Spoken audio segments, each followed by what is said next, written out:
why are we so uncomfortable with selling, promoting ourselves, putting ourselves out there? So I would put that as two separate buckets. So one is the promotion, which is kind of public embarrassment, public harassment, that stuff, kind of right? About, yeah. The second one is why am I scared to ask this person for money, right? And so I think on some level it comes down to some people feel like imposters. They're like, I don't deserve this and things like that. But I think that there's a very tactical way to overcome that, which is you outwork your self-doubt. And so if you've done those 20. And I think it's the people who haven't done the 20 who feel like imposters. But if you've done it 20 times and you're like, I know what's going to happen next. And I know what your problem is. And I also know I can solve it. And so your conviction goes up because you're not exaggerating anything. You're not puffing your chest. You're just, one of my big rules of persuasion is state the facts and tell the truth. And so you're like, listen, I've done 20 of these. You have the same issues as these people. This is what I did for them. I think I can do the same thing for you. We're not exaggerating. We're not claiming anything. We're just saying like, this is what's happened. And so I think that will dramatically decrease the anxiety around the conversation. The second piece is the fear of like rejection in the micro. And so it's always overstated because the worst thing they can say is no. And then you say, okay, fine, no worries. Like, not a big deal. I'll just ask somebody else, right? Like, if anything, sales is like dating. It's a numbers game. Like, you have to be willing to say, and this is why I like rule of 100 a lot, is have 100 conversations. And I promise you, your anxiety will go down because you'll just habituate. And so and this is the psychological way of actually curing phobias. If you're afraid of spiders, the fastest way to cure spiders is lock you in a room with spiders. You'll have a couple panic attacks. You'll pass out. You'll wake back up and the spider's still there. You pass out, wake back up. And eventually you're just like, all right, I'm used to it. Yeah. And so that's also one of the telltale signs of an experienced salesman is that in the close, when the stakes are high, their pulse is the same.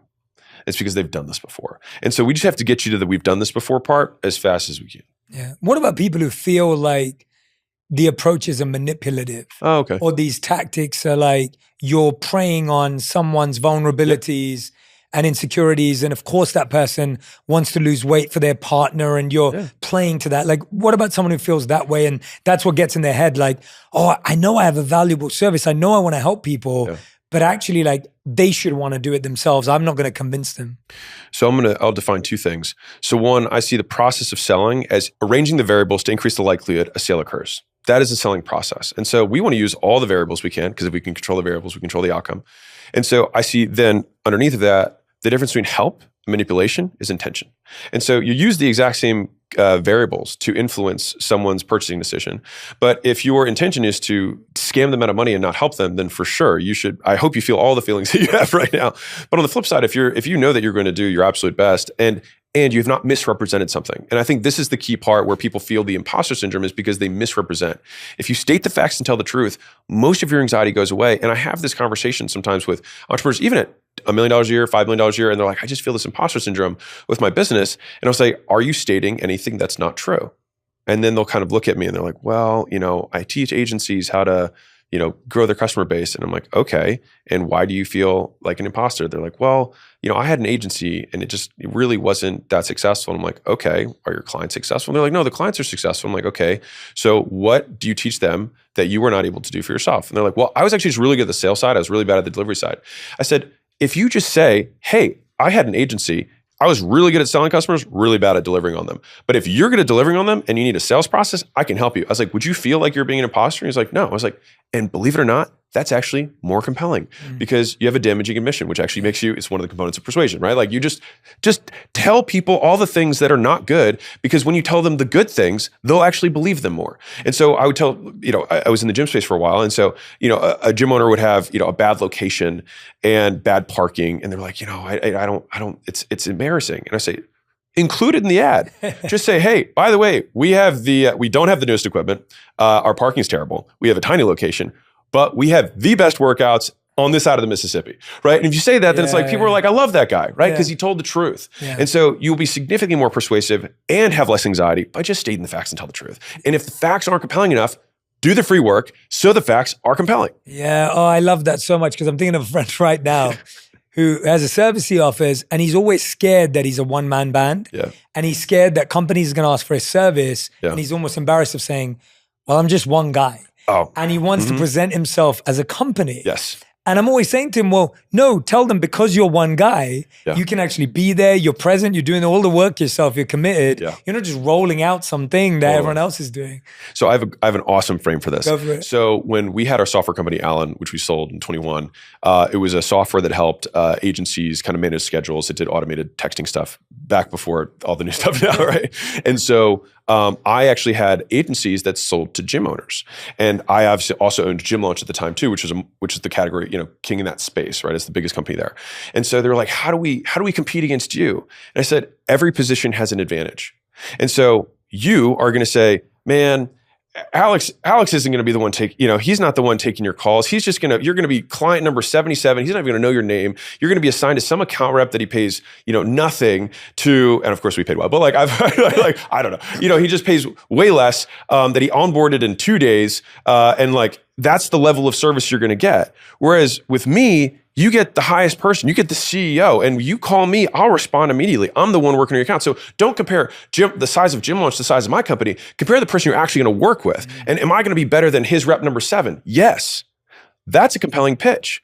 Now, if I'm flipping the table, I'm going to say, listen, this guy's in his mom's basement. He hasn't proven any track record. We've been here for 10 years. And the reason we've been here for 10 years and we've gotten so big is because we're actually good at what we do. And if we weren't good at what we do, we wouldn't be this big and we wouldn't have been doing it for this long. This guy has no process. He might be gone tomorrow. We both have advantages that we can cater. So there's no position on the board that doesn't have advantage. You just got to play what you got. Again, rule number 1, right? And the idea of pointing it out is just so masterful because that's what's blocking us. It takes away. We're all trying to be everything to everyone. Right. And we want to portray that we've thought about every part of the puzzle and we're the one-stop shop. And I feel like whenever anyone says they're the one-stop shop, there's nothing there. Right? Because it's like, well, wait a minute. There's no way you could have figured out this and this and this and this and this. With just you. And you've been in the business for 2 years, right? Yeah, right. Like it's just not possible. And so, and that's so freeing. Like I'm hoping people hear that and just feel so much lighter and go, tell the truth, state the facts, and that's it. And if they say no, that's okay. Because honestly, if they say no, then they weren't going to be a fit. Yeah. And so I can promise you some of the best deals are the ones you never do. Because right now, any business owner can tell you this, there are customers that you're like, I wish we did not ever talk to this person, right? And so you're just avoiding some of these things that are going to be calamities later. Yeah. So you might as well just get it up front. And the thing is that when you set those expectations, it creates such a clean relationship from there on. It's like, these are the expectations you can set. This is what I will do. Anything outside of that, I'm not going to pretend like I have done it. Now, if we want to figure this out, I'll be figuring it out with you. And if you like the stuff I have here, I can apply some of those principles, but I haven't done it. I want to be upfront about that. And so where's the imposter syndrome? Where's the fear? It's like, there shouldn't be any. And it's all about the deception piece. And I think that's where people get in trouble. Yeah. The other thing I've learned about that is that I feel like people who win watch winners. Yeah. And people who fail watch losers. Yeah. And so when I look online or even if I talk to people, I get a lot of this where people will be like, I can't believe this guy has 100,000 followers. Have you seen his stuff? It just sucks. Oh, I can't believe that this guy has a business making $1 million. He hasn't even got, and so there's a lot of this where you find people who are not winning are constantly, whereas I'm sure if me and you were talking about something, so we'd be like, dude, did you see what this guy did? It's amazing. Do you see what, whatever. And so I feel like there's that ideology that we get stuck in where we're like, I know I'm better than that guy or whoever, that girl, whatever it is.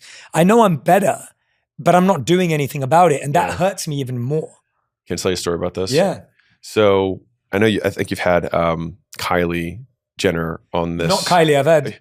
You have a Kendall. You've had Kendall. Okay, Kendall's a dear friend. Well, I'll tell you the story. So, I know the Kylie story from you. Okay. Yeah, right. When she became a billionaire. Yeah. I've watched the video, man. I'm in, man. I'm in your content. I'm there. So Kylie became a billionaire. I'm 27-ish at the time, and I'm making, I'd say, very good money. And I thought I was the man, right? And then here comes this girl who's 7-8 years younger than me, and she's crushing. She crushed it. And she was better than I was. And my first response was ego, being like, hey, Kris Jenner's her mom. She's had her life set up since day one. She's been on reality TV for, I had all that narrative. And then underneath of that, I was like, chill. What can I learn from her? Right. And so I have the fundamental belief that if someone makes more money than you, they know something that you don't know. And in that, you can learn of them. And I think that allows every single person in the world's success to serve you. Yeah. Literally, you just flip the world into these are all the different lessons I can learn from all these people. And I think one of my, it's the Sword of Gryffindor, but I love this quote that was on it. I love Harry Potter. Okay. But it was made of, goblin steel or dwarvish steel. And it only took in that which made it stronger. And so you hating on somebody in no way makes you stronger. And you trying to point out all the deficiencies. It's like, you are the thing that you are afraid of for yourself. Like you're going to point out all this person's deficiencies, and your big fear is about the fact that other people are going to do that to you. So first start by stop doing it to other people and start trying to find what are the things that they are better. Because the thing is it is a fact. They are better than you at something. And I think you have to accept that. As much as you're like, that guy's got 100,000 followers. Well, and he only had one viral video. It's like, well, he's got one more than you do. Yeah. What was it about that video? Now let's start tackling that. And so from Kylie, the thing that I learned was brand. I was like, she's got a big brand. And then I was like, okay, I need to start looking at that. And that's what kicked off this entire journey for me even making all this content stuff was that Forbes cover. Yeah. That was the thing for me. And so, Kylie, if you ever watch this, you were a huge influence in my life. I love that.